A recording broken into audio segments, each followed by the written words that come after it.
Good morning students. तो कल की क्लास में हम क्या पढ़ रहे थे बताओ? हम लोग पढ़ रहे थे टाइप्स ऑफ रिलेशन, है ना, जिसके अंदर हमने आइडेंटिटी रिलेशन पढ़ लिया था, रिफ्लेक्सिव पढ़ लिया था और सिमेट्रिक हमारा लगभग कंप्लीट हो गया था। थोड़ा सा बचा हुआ था, इसमें कुछ एग्जांपल्स और समझाएंगे। ठीक है, तो आइडेंटिटी रिलेशन में बताओ क्या बताया था? आइडेंटिटी रिलेशन में क्या होना चाहिए? केवल और केवल खुद से संबंध होना चाहिए। रिफ्लेक्सिव रिलेशन में क्या होना चाहिए बताओ? रिफ्लेक्सिव रिलेशन में खुद से संबंध होना चाहिए, औरों से हो तो भी चलेगा, बट खुद से होना कंपलसरी है। और सिमेट्रिक रिलेशन में क्या होना चाहिए? उल्टा सीधा रिलेशन होना चाहिए। मींस यदि a comma b belongs to r, तो that should implies b comma a is also belongs to r।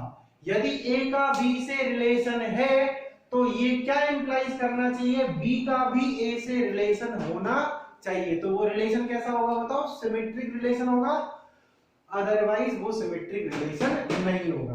तो सिमेट्रिक रिलेशन में हम लोग किस एग्जांपल पे थे बताओ? हमने एक एग्जांपल लिया था, L1 is perpendicular to L2, है ना? L1 is perpendicular to L2। तो L1 is perpendicular to L2 बताओ क्या होगा? सिमेट्रिक रिलेशन होगा या नहीं होगा? तो इसके लिए हमने क्या किया था कि L1, L2 belongs to R। तो बताओ ये क्या इंप्लाइज करेगा? L1 is perpendicular to L2, है ना? L1 और L2 का रिलेशन है तो ये क्या इंप्लाइज करेगा? L1 किसके लंबवत है? L2 के लंबवत है। तो क्या हम ये बोल सकते हैं क्या कि L2 भी L1 के लंबवत होगा? मतलब उल्टा रिलेशन भी होगा। तो अगर दो लाइंस एक दूसरे के लंबवत हैं तो आप कैसे भी बोल लो, L1 is perpendicular to L2 बोल लो या L2 is perpendicular to L1 बोल लो। तो इसको हम लोग ऐसे भी लिख सकते हैं, L2 is perpendicular to L1। तो ये क्या इंप्लाइज करेगा बताओ कि L2, L1 belongs to R। करेगा कि नहीं करेगा? क्लियर? आ रही है बात समझ में? तो इसका मतलब ये रिलेशन कैसा होगा बताओ? सिमेट्रिक। मतलब हमने क्या किया? हमने L1 और L2 का रिलेशन लेके चले थे और क्या प्रूफ कर दिया कि L2 का भी L1 से रिलेशन होगा। तो इसका मतलब उल्टा सीधा रिलेशन हो गया ना। सिमेट्रिक का मतलब क्या होता है? उल्टा सीधा एक समान। आ रही है बात समझ में कि नहीं आ रही? बिल्कुल। तो अब हम चलते हैं नेक्स्ट चौथे रिलेशन पे, जो कि इंपॉर्टेंट है, समझना है इसको। तो नेक्स्ट रिलेशन है संक्रामक संबंध, है ना, ट्रांजिटिव रिलेशन। तो फोर्थ रिलेशन का डालिए आप, टॉपिक डालिए ट्रांजिटिव रिलेशन, है ना, ट्रांजिटिव रिलेशन। और इसको अपन हिंदी में क्या बोलते हैं?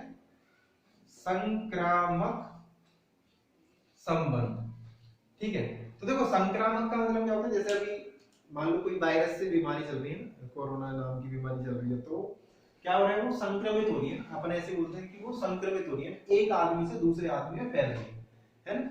आ रही है बस समझ में? संक्रामक का मतलब क्या है कि एक जगह से दूसरी जगह गया, फिर दूसरे से तीसरे, फिर तीसरे से चौथे। इसका मतलब यहाँ पे भी ऐसा ही कुछ होगा, है ना? तो ऐसे अपन मान लेते हैं, जैसे फॉर एन एग्जांपल कि जैसे ये मान लो मैं हूं, ठीक है, और ये मेरा एक फ्रेंड है कोई, ठीक है। अच्छा, इसका कोई तीसरा फ्रेंड है ना, जिस जो मेरा फ्रेंड नहीं है, ठीक है। तो मेरा फ्रेंड कौन है? ये मान लो मैं ये हूं, ये मान लो कोई भी है M, और ये कोई भी मान लो M, ठीक है। तो G तो मैं हो गया, है ना? G का फ्रेंड कौन है? M। अच्छा, M का जो फ्रेंड है वो कौन है? N। मैं N को नहीं जानता, बट जब हम दोनों कभी मिलेंगे तो ये इसके बारे में मेरे से बात करेगा, है ना, कि मेरा एक ऐसा दोस्त भी है ना। तो इनडायरेक्टली अगर मैं कभी भी N से मिला है, या मैं G जो है वो डायरेक्टली N को समझ सकता है ना, G जो है वो डायरेक्टली N के पास जा सकता है, कि दोनों का रिलेशन इनडायरेक्टली बिल्ड हो रहा है कि नहीं हो रहा? बिल्कुल हो रहा है, बिकॉज G और N का म्यूचुअल फ्रेंड कौन है? N। तो ये M जो है मेरे को इसके बारे में बताएगा और इसको मेरे बारे में बताएगा, है ना। तो हम दोनों आपस में जब मिलेंगे, कभी फर्स्ट टाइम मिलेंगे ना, तो अननोन नहीं होंगे, हम दोनों एक दूसरे को जानते होंगे, और वो कौन हमको बता चुका होगा? एम जो है हमारे बारे में आपस में एक दूसरे को बता चुका होगा। तो ऐसा ही कुछ यहाँ पे होगा कि यदि ए का रिलेशन बी से है और बी का रिलेशन सी से है, तो ये क्या इंप्लाइज करना चाहिए, ए का रिलेशन किससे होगा, सी से होगा। अगर ऐसा इंप्लाइज होता है तो ये रिलेशन क्या होगा, ट्रांजिटिव होगा, है ना। अच्छा इसको फिक्स याद रखना, ए का बी से, बी का सी से, तो ए का ही सी से होना चाहिए, सी का ए से हुआ तो हम ट्रांजिटिव नहीं बोलेंगे। तो सबसे पहली चीज तो यही याद रखना, इट इज डायरेक्टली, है ना, ऐसा इनडायरेक्ट वे में नहीं आएगा। डायरेक्टली कहां से जाएगा बताओ, ए टू सी जाएगा। कहां से जाएगा, ए टू सी। तो इसको याद कैसे रखोगे, तो अपन जब ऐसे नॉर्मली अपन के पास कोई इक्वेशंस होती है तो हम लोग बोलते हैं ना कि a बराबर b है और b बराबर c है, तो हम लोग क्या इंप्लाइज करते हैं, a बराबर c। तो हम इसको प्रूफ कैसे करते हैं, तो इसको प्रूफ करने के लिए हमको कितने एलिमेंट्स की जरूरत पड़ेगी, तो 1 2 और 3। तो ये तीन एलिमेंट्स के कितने रिलेशन बनेंगे, दो रिलेशन का हम लोग मान के चलेंगे। तो late a b belongs to r and b c belongs to r, ये तो मैं लेट करूंगा, मानूंगा, ठीक है ना। और यदि इन दोनों से इंप्लाइज हो जाता है a c belongs to r, then we will say कि ये जो रिलेशन होगा वो कैसा होगा, ट्रांजिटिव रिलेशन होगा। आ रही बात समझ में कि नहीं आ रही। तो ट्रांजिटिव रिलेशन का मतलब क्या हुआ, a का b से संबंध, b का c से संबंध, तो a का c से संबंध हो गया। क्लियर होगी बात। ये इसका क्या हो गया, डेफिनेशन हो गया ना, ये आप नोट कर लीजिए, ये डेफिनेशन हो गया। if a b belongs to r and b c belongs to r, that should implies a c belongs to r. So this is the definition of transitive relation. अब इसको हम लोग एग्जांपल्स के थ्रू समझते हैं। तो देखो कुछ एग्जांपल लेता हूं मैं। तो सबसे पहले तो एग्जांपल मैंने एक ही ले लेता हूं, पैरेलल वाला, है ना, कि पैरेलल लाइंस के लिए ये रिलेशन जो होता है वो ट्रांजिटिव होगा कि नहीं होगा। तो मैंने एक रिलेशन अपन ऑलरेडी डिफाइन कर चुके थे, L1 is parallel to L2, है ना, L1 is parallel to L2, और ये हमने कहां पे डिफाइन किया था, सेट ऑफ लाइंस पे, है ना, सेट ऑफ लाइंस L पे डिफाइन किया था, ठीक है। तो सेट ऑफ लाइंस पे जो ये रिलेशन डिफाइन किया गया है, अब इसको मैं प्रूफ करता हूं। तो सबसे पहले मेरे को 3 एलिमेंट्स की नीड होगी। तो मैंने 3 एलिमेंट्स सपोज कर लिए, L1 L2 L3 belongs to capital L, और अब मैं क्या अज्यूम करूंगा, लेट, है ना, माना, क्या क्या मानूंगा बताओ, L1 L2 belongs to R and L2 L3 belongs to R, ठीक है। तो L1 L2 belongs to R का मतलब क्या हुआ, तो L1 L2 belongs to R का मतलब होगा L1 और L2 का रिलेशन। तो रिलेशन क्या होगा, वो L1 क्या रिलेशन होगा, वो L1 is parallel to L2, और ये क्या रिलेशन होगा बताओ, L2 is parallel to L3। अब क्या इन दोनों कंडीशन से आप ये इंप्लाइज कर सकते हो कि L1 भी L3 से रिलेशन में होगा। इसका मतलब अगर ये लाइन L1 है और ये लाइन L2 है और ये लाइन L3 है, तो देखो L1 L2 के पैरेलल है और L2 L3 के पैरेलल है, तो इसका मतलब L1 भी L3 के पैरेलल होगा कि नहीं होगा, बिल्कुल होगा।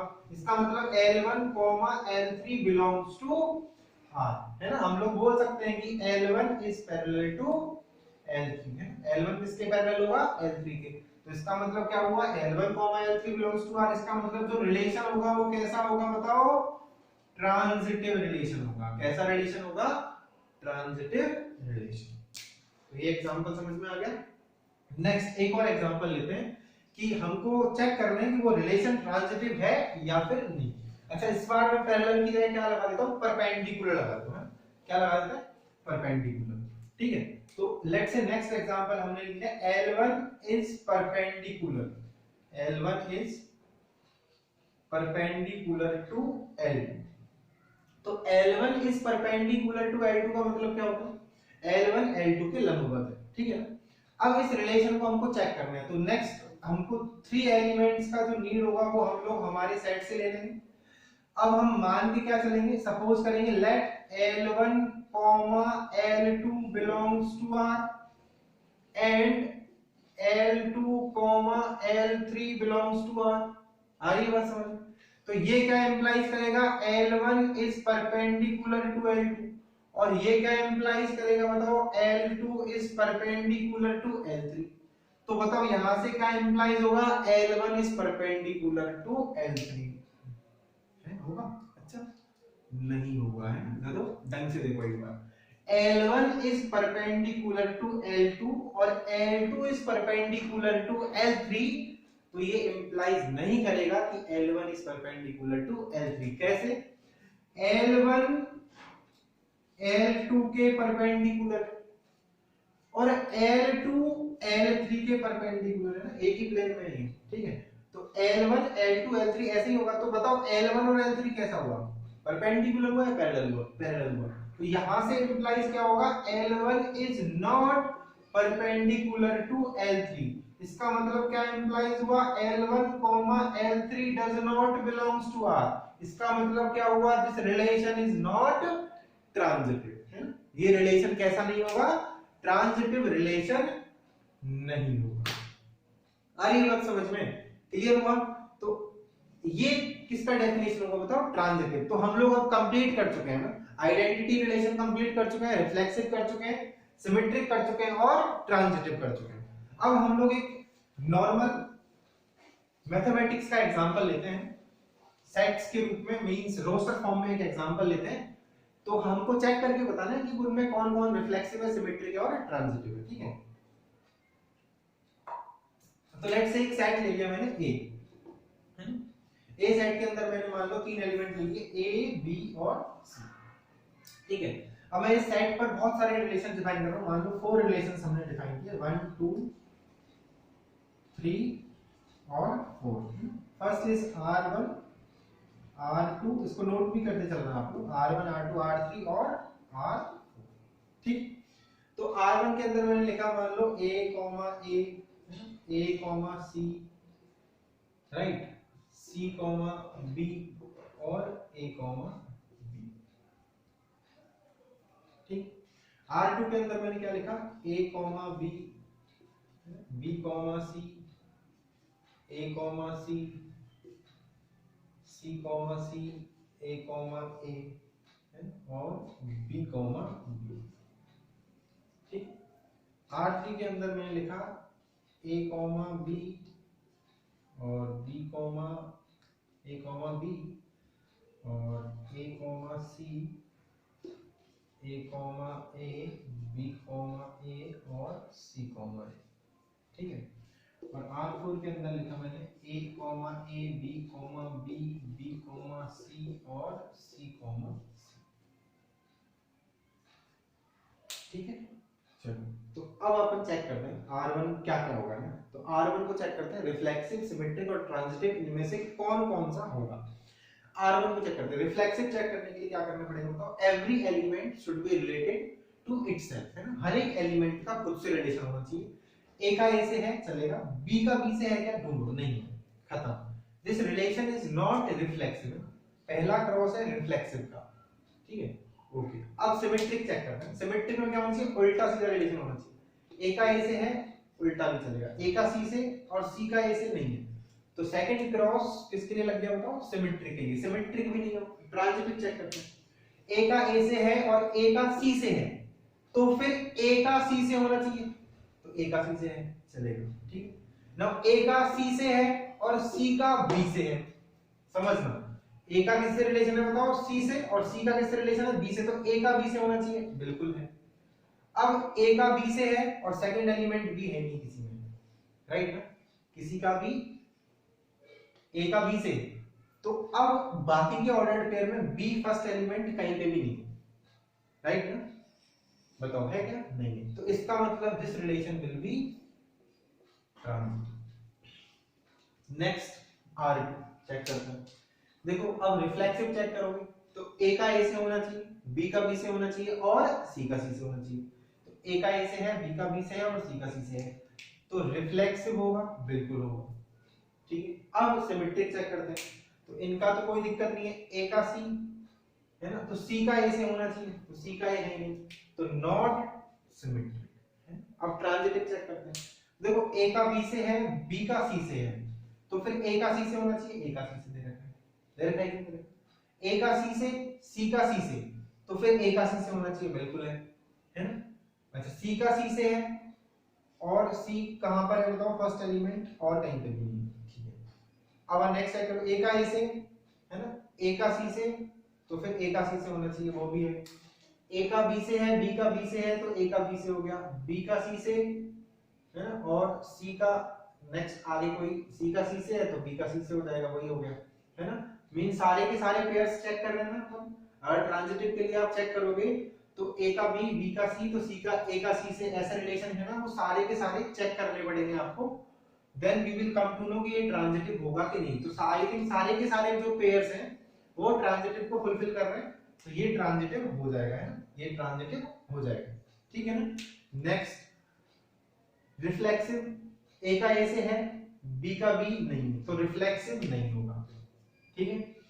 सिमेट्रिक, ए का बी तो बी का ए है ना, ए का बी तो बी का ए है, ए का सी तो सी का ए है, और ए का ए, तो ये क्या होगा बताओ, सिमेट्रिक होगा, है ना। अब ट्रांजिटिव की बात करते हैं, तो देखो ए का बी से है, अब बी का ए से है, तो फिर ए का ए से होना चाहिए, बिल्कुल है, ठीक है। ए का सी से है, समझना, ए का सी से है और सी का ए से है, तो ए का ए से हो गया, ये भी ठीक है।